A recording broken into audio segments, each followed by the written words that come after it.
ಸಂಸತ್ನಲ್ಲಿ ಇವತ್ತು ಪಹಲ್ಗಾಮ್ ವಿಚಾರಕ್ಕೆ ಸಂಬಂಧಪಟ್ಟ ಹಾಗೆ ಪ್ರಧಾನಿ ನರೇಂದ್ರ ಮೋದಿ ಅವರು ಮಾತನಾಡ್ತಾ ಇದ್ದಾರೆ, ಕೇಳೋಣ. जब मैं विजय उत्सव कह रहा हूं तो 140 करोड़ भारतीयों की एकता, इच्छा शक्ति, उसके एक अप्रतिम जीत का विजय उत्सव की बात करता हूं. आदरणीय अध्यक्ष जी, मैं इसी विजय भाव से इस सदन में भारत का पक्ष रखने के लिए खड़ा हुआ.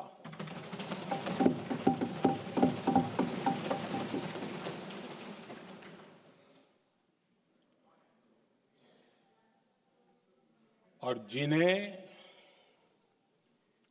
भारत का पक्ष नहीं दिखता है उन्हें मैं आईना दिखाने के लिए खड़ा हुआ.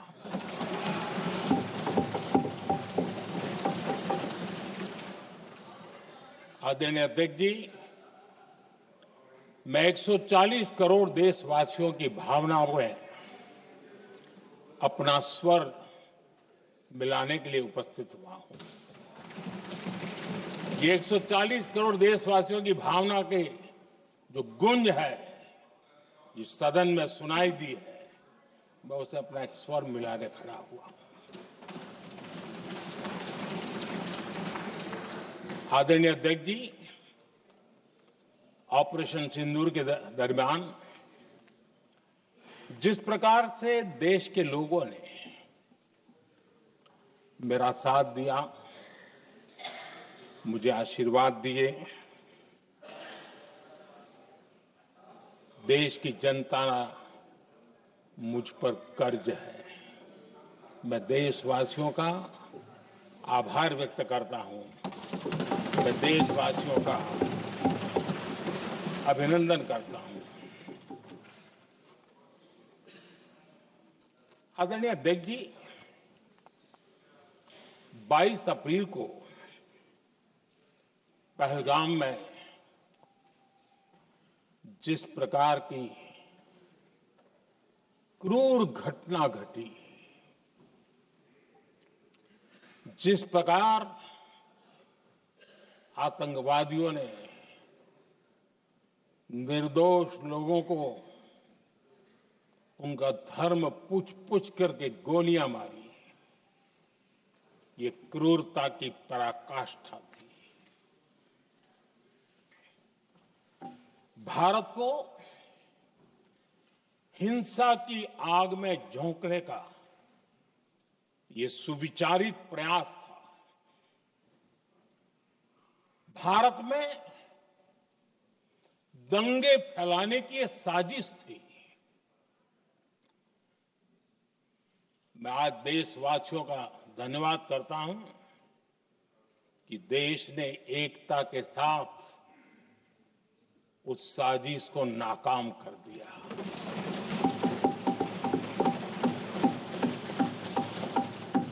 आदरणीय अध्यक्ष जी, 22 अप्रैल के बाद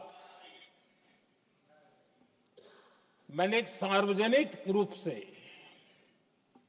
और विश्व को समझ में आए इसलिए कुछ अंग्रेजी में भी वाक्यों का प्रयोग किया था, और मैंने कहा था ये हमारा संकल्प है, हम आतंकियों को मिट्टी में मिला देंगे.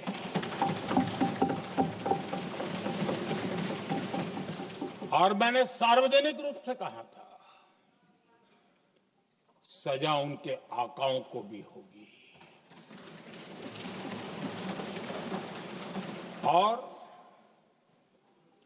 कल्पना से भी बड़ी सजा मिलेगी.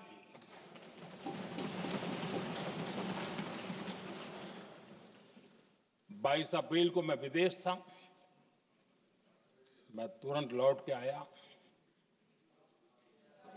और आने के तुरंत बाद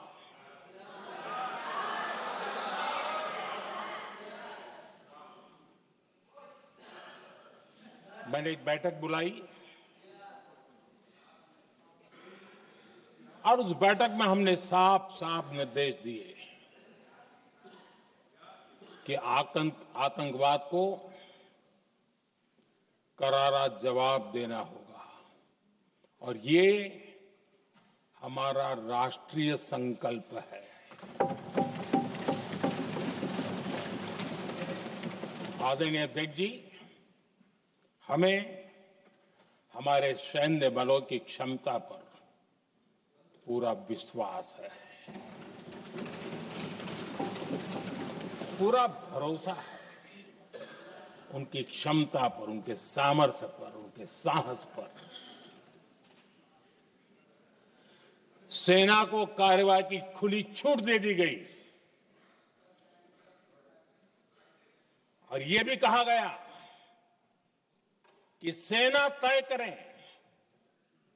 कब, कहां, कैसे, किस प्रकार से। ये सारी बातें उस मीटिंग में साफ साफ कह दी गई और कुछ बातें उसमें से मीडिया में शायद रिपोर्ट भी हुई है।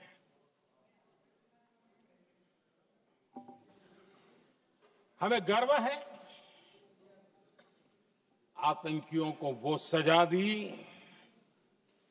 और सजा ऐसी है कि आज भी आतंक के उन आकाओं की नींद उड़ी हुई है।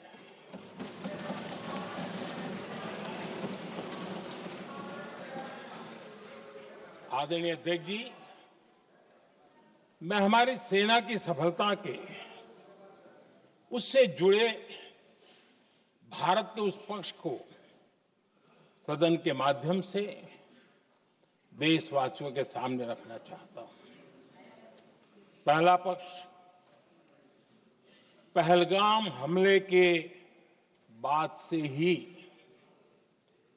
पाकिस्तानी सेना को अंदाजा लग चुका था कि भारत कोई बड़ी कार्रवाई करेगा। उनके तरफ से न्यूक्लियर की धमकियों के भी बयान आना शुरू हो चुके थे। भारत ने 6 मई रात और 7 मई सुबह जैसा तय किया था वैसी कार्रवाई की और पाकिस्तान कुछ नहीं कर पाया। 22 मिनट में 22 अप्रैल का बदला निर्धारित लक्ष्य के साथ हमारी सेना ने ले लिया। दूसरा पक्ष, आदरणीय अध्यक्ष जी, पाकिस्तान के साथ हमारी लड़ाई की तो कई बार हुई है, लेकिन ये पहली ऐसी भारत की रणनीति बनी कि जिसमें पहले जहां कभी नहीं गए थे वहां हम पहुंचे। पाकिस्तान के कोने कोने में आतंकी अड्डों को धुआं धुआं कर दिया गया।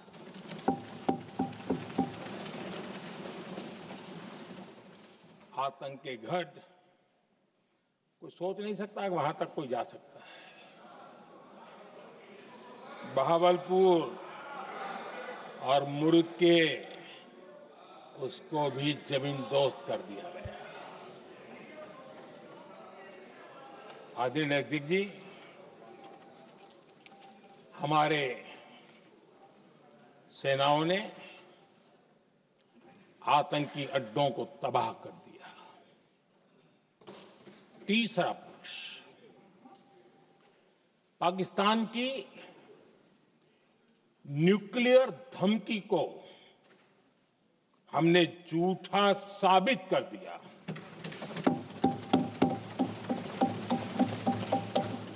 भारत ने सिद्ध कर दिया कि न्यूक्लियर ब्लैकमेलिंग अब नहीं चलेगा और न ही ये न्यूक्लियर ब्लैकमेलिंग के सामने भारत झुकेगा। आदरणीय अध्यक्ष जी, चौथा पक्ष, भारत ने दिखाई अपनी तकनीकी क्षमता। पाकिस्तान के सीने पर सटीक प्रहार किया। पाकिस्तान के एयरबेस एसेट्स को भारी नुकसान हुआ। ಆಪರೇಷನ್ ಸಿಂಧೂರದ ಬಗ್ಗೆ ಜನ ಇಟ್ಟಂತಹ ವಿಶ್ವಾಸ ಮತ್ತು ಸೇನೆ ನಡೆಸಿದ ಕಾರ್ಯಾಚರಣೆಯ ಕುರಿತಾಗಿ ಮತ್ತು ಪಾಕಿಸ್ತಾನವನ್ನ ಹೇಗೆ ನ್ಯೂಕ್ಲಿಯರ್ ಬೆದರಿಕೆಗೆ ನಾವು ತಿರುಗೇಟನ್ನ ಕೊಟ್ಟು ಅದನ್ನ ಈಗಲೂ ಕೂಡ ನಿಧಿಯನ್ನು ಮಾಡದೇ ಇರೋ ಹಾಗೆ ಕಂಗೆಡಿಸಿದ್ದೀವಿ ಅನ್ನೋದರ ಕುರಿತಾಗಿ ಪ್ರಧಾನಿ ನರೇಂದ್ರ ಮೋದಿ ಲೋಕಸಭೆಯನ್ನು ಉದ್ದೇಶಿಸಿ ಮಾತನಾಡ್ತಿದ್ದಾರೆ.